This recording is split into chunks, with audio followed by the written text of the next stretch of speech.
ലോകത്തിന്റെ വിലാപമായി മാറുകയാണ് Gaza. Israel Hamas സംഘർഷത്തിൽ ഗസയിൽ ഇതുവരെ മരിച്ചത് 64,803 പേരാണ്. ഇതിൽ 19,000-ലധികം പേർ കുട്ടികളാണ് എന്നതാണ് നമ്മുടെ നെഞ്ചെടുപ്പ് കൂട്ടുന്നത്. പട്ടിണി മൂലം മരിച്ച 400-ലധികം പേരിൽ 150ഓളം കുട്ടികളുണ്ട്. സമാനതകളില്ലാത്ത ദുരന്തമാണ് ഗസയിലെ ജനത അനുഭവിക്കുന്നത്. ഗസയിലെ അൽമവാസിയിൽ നിന്ന് ഡോക്ടർ എസ് സന്തോഷ് കുമാർ നമ്മളോടൊപ്പം ചേരുകയാണ്. അദ്ദേഹം ആതുര സേവനം നടത്തുന്ന ഡോക്ടേഴ്സ് വിത്തൌട്ട് ബോർഡേഴ്സ് എന്ന സംഘടനയുടെ ഭാരവാഹി കൂടിയാണ്. ശ്രീ പി സന്തോഷ് കുമാർ, പ്രൈം ടൈമിലേക്ക് സ്വാഗതം. എസ് സന്തോഷ് കുമാർ, പ്രൈം ടൈമിലേക്ക് സ്വാഗതം. ഓരോ ദിവസവും ഗസയിൽ നിന്ന് പുറത്തു വരുന്ന വിവരങ്ങൾ ഹൃദയഭേദകമാണ്. നമുക്കറിയാം, ഓരോ ദിവസവും അതിൻ്റെ റിപ്പോർട്ടുകൾ നമ്മൾ കാണുന്നു. ജീവിതം നഷ്ടമാവുന്നവർ, ഗുരുതരമായി പരിക്കേറ്റ് ആശുപത്രിയിൽ ചികിത്സ തേടുന്നവർ, ജീവിതം ഉറ്റവരെയൊക്കെ നഷ്ടപ്പെട്ട് ഇനി എങ്ങനെ ജീവിതം മുന്നോട്ട് കൊണ്ടുപോകണമെന്നറിയാത്ത നിസ്സഹായരായ ഒരുപാട് മനുഷ്യർ. അത്തരത്തിലുള്ള ഒരുപാട് മുഖങ്ങളെ താങ്കൾ ദിവസവും കാണുന്നുണ്ടാകും. താങ്കൾ ആ ആശുപത്രിയുടെ പ്രവർത്തനവുമൊക്കെയായി സജീവമാണ് എന്ന് ഞങ്ങൾക്കറിയാം. എന്താണ് ഈ ആശുപത്രിയുടെ പ്രവർത്തനവുമായി ബന്ധപ്പെട്ടടക്കം ഇപ്പോൾ നേരിടുന്ന വെല്ലുവിളികൾ? സൈനിക നീക്കം ഇപ്പോഴും തുടരുന്ന പശ്ചാത്തലത്തിൽ ഗസയിൽ നിന്ന് പങ്കുവയ്ക്കാൻ കഴിയുന്ന പുതിയ വിവരങ്ങൾ എങ്ങനെയാണ്? ശ്രീ എസ് സന്തോഷ് കുമാർ.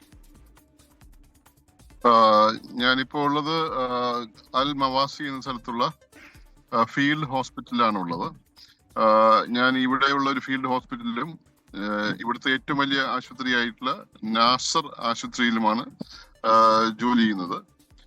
നാസർ ആശുപത്രിയാണ് ഇപ്പോൾ അവശേഷിച്ചിട്ടുള്ള ഏറ്റവും വലിയ സർക്കാർ ആശുപത്രി. ഈ ആശുപത്രിയില് സർക്കാർ ആശുപത്രിയിൽ ഈ പറയുന്ന ഞാനിവിടെ എത്തിയതിനു ശേഷം തന്നെ, ഞാനിവിടെ എത്തിയിട്ട് ഏകദേശം ഇപ്പോൾ 1.5 മാസം ആവുന്നുണ്ട്. ഈ 1.5 മാസത്തിനകം തന്നെ 2 പ്രാവശ്യമായിട്ടാണ് ഈ ആശുപത്രി പോലും ബോംബ് ചെയ്തിട്ടുള്ളത്. ഏറ്റവും അവസാനത്തെ പ്രാവശ്യം ബോംബ് ചെയ്തപ്പോൾ ഡബിൾ ടാപ്പ് ആയിരുന്നു. അതായത് ആശുപത്രിയുടെ ഏറ്റവും മുകളത്തെ നിലയിൽ ആദ്യത്തെ ബോംബിംഗ് നടക്കുകയും അതില് പരിക്കേറ്റ ആൾക്കാരെ രക്ഷിക്കാൻ പോകുന്ന സമയത്ത് ബാക്കി രണ്ടാമത്തെ ഒരു ബോംബ് വീണ്ടും അതേ സ്ഥലത്ത് തന്നെ വീഴുകയും ഏകദേശം 50ഓളം ആൾക്കാർ മരിക്കുകയും അതിനകത്ത് ഡോക്ടർമാരും നഴ്സുമാരും അടക്കമുള്ള വളരെ വലിയ ഒരു സംഘമാണ് വാസ്തവത്തിൽ അത് ആ ഒരു സമയത്ത് മരിച്ചു വീണത്. ഏറ്റവും ഒരു ഗുരുതരമായിട്ടുള്ള ഒരു അന്താരാഷ്ട്ര നിയമ ലംഘനം തന്നെയാണ് ഈ ആശുപത്രിയിൽ ബോംബിടുന്നവര് കൊണ്ട് നടന്നിട്ടുള്ളതെന്നാണ് നമുക്ക് മനസ്സിലാവുന്നത്.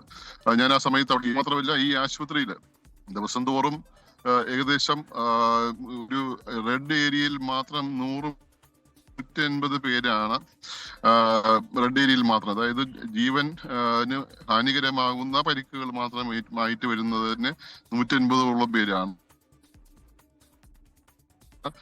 ഇത് പ്രധാനമായിട്ടുമുള്ളത് പറഞ്ഞ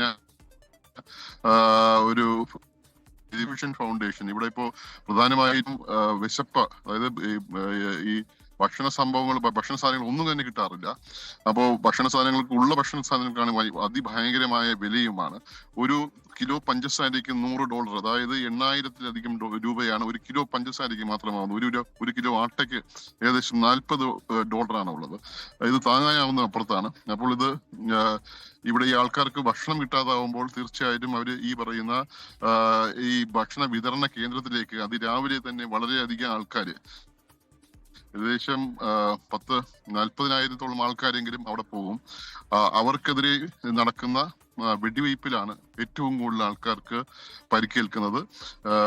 ഈ ആശുപത്രിയിൽ ദിവസവും ഒരു കാലത്തിൽ 10 മണി തുടങ്ങിക്കഴിഞ്ഞാൽ ഒരു മണി വരെ ഏകദേശം 150ഓളം ആൾക്കാർ ഗുരുതരമായ പരിക്കേറ്റ് ഇവിടെ എത്തുന്നുണ്ട്. സന്തോഷ് കുമാർ, ഈ ആദ്യഘട്ടത്തിലെ ആക്രമണത്തിൽ തന്നെ അവിടെയുള്ള ആ മേഖലയിലുള്ള പ്രധാനപ്പെട്ട ആശുപത്രികളെല്ലാം തന്നെ തകർന്നിട്ടുണ്ട്. അവിടെയുള്ള ഈ ആരോഗ്യ സംവിധാനം തന്നെ പൂർണ്ണമായി തകർന്നു പോകുന്ന നിലയിലേക്ക് പോയിട്ടുണ്ട്. അതിന് ആക്രമണം നടത്തിയവർ അതിനെ ന്യായീകരിച്ചത് ഈ അക്രമികൾ ഒളിച്ചിരിക്കുന്ന ഇടം എന്നൊക്കെ പറഞ്ഞുകൊണ്ടാണെങ്കിൽ കൂടി അത് അങ്ങനെയല്ല. ഓരോ ദിവസവും പരിക്കേറ്റ് അവിടേക്ക് എത്തുന്ന ആളുകളുടെ എണ്ണം നമുക്ക് ചിന്തിക്കാൻ കഴിയുന്നതിനും അപ്പുറത്തേക്കാണ്. ഇവർക്കൊക്കെ വേണ്ട തരത്തിലുള്ള ചികിത്സ ഒരുക്കുന്നതിന് സാധ്യമായ തരത്തിലുള്ള സംവിധാനങ്ങളൊക്കെ ആശുപത്രി കേന്ദ്രീകരിച്ച് ലഭ്യമാവുന്നുണ്ടോ? ശ്രീ എസ് സന്തോഷ് കുമാർ. തീർച്ചയായിട്ടും അങ്ങനെ ഒരു സംവിധാനം ഈ പറയുന്ന ദിവസം തോറും ഇത്രയും വരുന്ന ആൾക്കാർക്ക് ചികിത്സ നൽകാനുള്ള സംവിധാനങ്ങൾ തുലവും കുറവാണ്. കാരണം ഇവർക്ക് വേണ്ടിയിട്ടുള്ള ചികിത്സയ്ക്ക് വേണ്ടിയിട്ടുള്ള സാധനങ്ങൾ ഈജിപ്തിൽ നിന്ന് ഒരിക്കലും എത്തുന്നില്ല. ആകെ കൂടെ ഒരു ദിവസം 10 20 ട്രക്കുകൾ മാത്രമാണ് വരുന്നത്. അതുകൊണ്ട് ഒന്നും തികയത്തില്ല. ഡ്രസ്സിംഗ് മെറ്റീരിയൽസ്, ഗോസ്, ആന്റിബയോട്ടിക്കുകള്, എക്സ്റ്റേണൽ ഫിക്സേറ്റേഴ്സ്, അങ്ങനെ എല്ലാ അത്യാവശ്യ ജീവൻ രക്ഷാ ഔഷധങ്ങള്, ഇങ്ങനെയുള്ള മുഴുവൻ സാധനങ്ങളും വളരെ വളരെ ദൗർലഭ്യം നേരിട്ടുകൊണ്ടിരിക്കുകയാണ്. ഡ്രസ്സിങ് പോലും വാസ്തവത്തിൽ ഭയങ്കര ബുദ്ധിമുട്ടായി വന്നിരിക്കുകയാണ്. ക്രേപ്പ് ബാൻഡേജ്, ഒരു ഡ്രസ്സിംഗ് ചെയ്തതിലെ ക്രേപ്പ് ബാൻഡേജ് പോലും കൊടുക്കാൻ പറ്റാത്ത അവസ്ഥയാണ്. ചികിത്സ എന്ന് പറയുന്നത് വളരെയധികം ഒരു നമ്മൾ പറയുന്ന പോലെ ഇങ്ങനെ ചികിത്സ കൊടുക്കുന്നത് വളരെ മോശമായ സിറ്റുവേഷൻ ആണ് ഉള്ളത്. എങ്കിലും അത് ഉള്ളത് കൊണ്ട് അത് കൊടുക്കാതിരിക്കാൻ നിവൃത്തിയില്ലാത്ത ഒരു സാഹചര്യമാണ് ഉള്ളത്. കഴിഞ്ഞ ദിവസം കണ്ട ഒരു റിപ്പോർട്ട്, അത് ഈ നമ്മുടെ നാട്ടിലൊക്കെ ആണെങ്കിൽ സാധാരണയായി ഗുരുതരമായി പരിക്കേറ്റ ആളുകൾ ആശുപത്രിയിലേക്ക് എത്തുമ്പോൾ അത്രയും ഗൗരവമുള്ള ചികിത്സ നൽകേണ്ടതാണെങ്കിൽ ആശുപത്രിയിൽ തന്നെ താമസിപ്പിച്ച് അവർക്ക് വേണ്ട ആശുപത്രിയിൽ തന്നെ അഡ്മിറ്റ് ചെയ്തുകൊണ്ട് അവർക്ക് ആവശ്യമായ ചികിത്സ നൽകുക എന്നുള്ളതാണ് നമ്മുടെയൊക്കെ ഒരു സമാധാനത്തോടു കൂടി കാര്യങ്ങൾ പോകുന്നിടത്തെ രീതി. പക്ഷേ ഇവിടെ അത് സാധ്യമല്ല എന്നും ഈ ഗുരുതരമായി പരിക്കേറ്റ ആളുകളെ പോലും ചികിത്സ നൽകി അവരെ അവരുടെ വീടുകളിലേക്ക് മടക്കി അയക്കുന്ന നിലയുമുണ്ട് എന്നൊക്കെ കേട്ടിരുന്നു. പക്ഷേ അവർ പോകുന്നതാകട്ടെ വെള്ളമില്ലാത്ത, വെളിച്ചമില്ലാത്ത, ഭക്ഷണമില്ലാത്ത അവരുടെ വീടുകളിലേക്കാണ്. അത്രയും ഹൃദയഭേദകമാണ് പുറത്തു വരുന്ന റിപ്പോർട്ടുകൾ. ശ്രീ എസ് സന്തോഷ് കുമാർ. അതെ, ഇപ്പോൾ ഗസ നഗരം കേന്ദ്രീകരിച്ചിട്ടാണ് ഏറ്റവും വലിയ ആക്രമണം നടക്കുന്നത്. ഗസ എന്ന് പറയുന്നത് ഏകദേശം നമ്മുടെ ഇവിടെ നോക്കുമ്പോൾ ഒരു 8 ലക്ഷം പേരാണ് അവിടെ താമസിക്കുന്നത്. അത്രയും പേർക്ക് താമസിക്കുന്നത് അവിടുന്ന് ഈ പറയുന്ന ഒരു വലിയ തോതിൽ അവരെ കുടിയൊഴിപ്പിക്കുകയാണ്.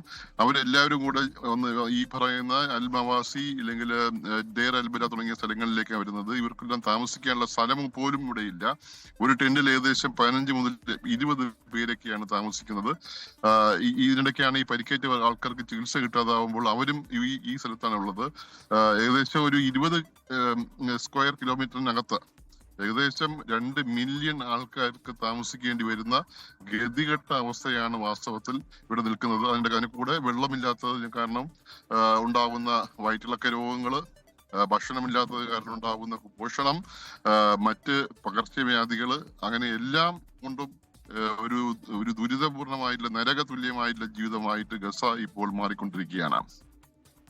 ശ്രീ സന്തോഷ് കുമാർ, ഇത് ഈ പ്രതിസന്ധികൾക്കൊക്കെ ഇടയിലും ഈ ആരോഗ്യ സംവിധാനങ്ങളുടെ നേരിടുന്ന വെല്ലുവിളികൾക്കൊക്കെ ഇടയിലും ഈ ചികിത്സയ്ക്ക് വേണ്ട ഉപകരണങ്ങളുടെ അപര്യാപ്തതയ്ക്കിടയിലുമൊക്കെ അവിടെ ഒരു ദിവസം 25-30 സർജറികൾ താങ്കളുടെയൊക്കെ ഇടപെടലിൻ്റെയൊക്കെ ഭാഗമായി നേതൃത്വത്തിൽ അവിടെ നടക്കുന്നുണ്ട് എന്നുള്ളത് ഉള്ള സംവിധാനം വെച്ച് ഏറ്റവും മികച്ച രീതിയിലുള്ള ചികിത്സ അവർക്ക് നൽകുന്നുണ്ട് എന്നുള്ളതിൻ്റെ ഒരു സൂചന കൂടിയാണ്. താങ്കൾ അതിനെക്കുറിച്ച് കൂടി വിശദീകരിക്കാമോ ശ്രീ സന്തോഷ് കുമാർ?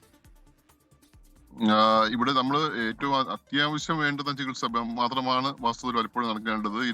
എമർജൻസിയിൽ വരുമ്പോൾ ഈ 100 പേരൊക്കെ വരുമ്പോൾ അവിടെ ഒരു ബെഡ് പോലും ഇല്ല. അപ്പൊ മിക്കവാറും എല്ലാവരെയും ഈ അത്യാവശ്യം ഒരു ചെസ്റ്റ് ട്യൂബ് ഇടുകയോ ഇല്ലെങ്കിൽ ഒരു IV ലൈൻ കൊടുക്കുകയോ ഇല്ലെങ്കിൽ ഈ പറയുന്ന ഒരു ഇൻക്യൂബേഷൻ നടത്തുകയോ ഒക്കെ ചെയ്യുന്നത് തറയിലാണ് നടത്തുന്നത്. തറയാണെങ്കിൽ ഈ ആശുപത്രിയിലെ കാഷ്വാലിറ്റിയിലെ തറയിൽ വെച്ചിട്ടാണ് നടത്തുന്നത്. അവിടെ പോലും മുഴുവൻ ബ്ലഡും വൊമിറ്റസും ബാക്കി എല്ലാം കൊണ്ട് നിറഞ്ഞിരിക്കുകയാണ്. ഇതൊരു വലിയൊരു പ്രതിസന്ധി തന്നെയാണ്. ചികിത്സ കൊടുക്കേണ്ടി വരുന്നത് അത്യാവശ്യമായിട്ട് എന്തെങ്കിലും ചെയ്യാൻ പറ്റുന്ന കാര്യങ്ങൾ മാത്രമാണ്. ബഹുഭൂരിഷം വിഷമീരികർക്കും താൽക്കാലികമായിട്ട് എന്തെങ്കിലും കൊടുത്തിട്ട് അവരെ പറഞ്ഞയക്കുകയോ അല്ലെങ്കിൽ വീട്ടിലേക്ക് പറഞ്ഞയക്കുകയോ ചെയ്യുക മാത്രമാണ് പലപ്പോഴും ചെയ്യാൻ പറ്റുന്നത്. ചികിത്സാ ഉപകരണങ്ങളും മറ്റു മരുന്നുകളും ഭക്ഷണവും ഇല്ലാതിരിക്കുന്നത് കൊണ്ടാണ് പ്രധാനമായിട്ട് ഇത് സംഭവിക്കുന്നത്. അതിന്റെ പുറത്തുകൂടെയാണ് ഈ ഭക്ഷണം വിതരണം ചെയ്യുന്ന സ്ഥലത്തുള്ള വെടിവയ്പ്പും അതിന്റെ ഭാഗമായിട്ട് വരുന്ന ആൾക്കാർക്ക്, ആ വെടിവയ്പ്പ് പരിക്കേറ്റ് വരുന്ന ആൾക്കാർക്ക് ചികിത്സ കൊടുക്കാൻ പറ്റാത്ത ഒരു നിലവാരവും ഒരു സാഹചര്യം ഉണ്ടാവുന്നത് അതിന് പുറത്തുള്ള ഒരു വലിയ പ്രശ്നമായിട്ട് മാറിയിരിക്കുകയാണ്. ശരി, വളരെ നന്ദി ഈ ഘട്ടത്തിൽ പ്രതികരിച്ചതിന്. ഗസയിലെ അൽബമാസിയിൽ നിന്ന് ഡോക്ടർ എസ് സന്തോഷ് കുമാർ നമ്മളോട് സംസാരിക്കുകയായിരുന്നു. അദ്ദേഹം ഈ ആതുര സേവനം നടത്തുന്ന ഡോക്ടേഴ്സ് വിത്തൗട്ട് ബോർഡേഴ്സ് എന്ന സംഘടനയുടെ ഭാരവാഹി കൂടിയാണ്. അദ്ദേഹത്തിൻ്റെയൊക്കെ നേതൃത്വത്തിലാണ് അവിടെ ആശുപത്രിയുടെ പ്രവർത്തനങ്ങൾ നടക്കുന്നത്. ഒരുപാട് വെല്ലുവിളികളുണ്ട്. ഈ അവിടെയുള്ള സംവിധാനങ്ങൾ മുഴുവൻ, ആരോഗ്യ സംവിധാനം മുഴുവൻ തകർന്നു പോയിട്ടുണ്ട്. എങ്കിലും ലഭ്യമായിരിക്കുന്ന ഈ ചികിത്സാ ഉപകരണങ്ങളും സാധ്യമായിരിക്കുന്ന ലഭ്യമാവുന്ന എല്ലാ സംവിധാനങ്ങളും ഒക്കെ ഉപയോഗപ്പെടുത്തിക്കൊണ്ടാണ് ദിനംപ്രതി ഗുരുതരമായി പരിക്കേറ്റ് കുട്ടികളടക്കം ആശുപത്രിയിലേക്ക് എത്തുന്ന സാഹചര്യത്തിലും അവർക്ക് അനുയോജ്യമായ ചികിത്സ നൽകി അവരെ മടക്കിവിടുന്നത്. ഈ ഭക്ഷണത്തിൻ്റെ കാര്യത്തിലാണെങ്കിൽ നേരത്തെ സന്തോഷ് കുമാർ അത് ചൂണ്ടിക്കാട്ടി. ഒരുപാട് പേർ നിസ്സഹായരായി നിൽക്കുകയാണ്. ഈ ഭക്ഷണ വിതരണ കേന്ദ്രത്തിന് മുമ്പിലൊക്കെ കാത്തു നിൽക്കുന്ന നിസ്സഹായരായ കുട്ടികളുടെ മുഖം അത് ലോകത്തെ മുഴുവൻ കണ്ണീരണിയിക്കുന്നതാണ്. എന്തായാലും ഇപ്പോഴും സൈനിക നീക്കങ്ങൾ നടക്കുന്നു. ഇങ്ങനെയൊക്കെ ഒരു ജനത മുന്നോട്ട് പോകുന്നതിനിടയിലും അവരെ ലക്ഷ്യമിട്ടുകൊണ്ട് സൈനിക നീക്കങ്ങൾ നടക്കുന്നു എന്നുള്ളത് വല്ലാത്ത ഞെട്ടലാണ് നമുക്കുണ്ടാവുന്നത്. എസ് സന്തോഷ് കുമാർ ഗസയിൽ നിന്ന് തത്സമയം വിവരങ്ങൾ പങ്കുവയ്ക്കുകയായിരുന്നു. ലോകത്തെവിടെയായാലും ഏത് സമയത്തും 24 വാർത്തകളും ഓഗ്മെന്റഡ് റിയാലിറ്റി പാക്കേജുകളും എക്സ്പ്ലെയിനറുകളും വിശദമായി കാണാൻ ഞങ്ങളുടെ യൂട്യൂബ് ചാനൽ നിങ്ങൾക്ക് സബ്സ്ക്രൈബ് ചെയ്യാം.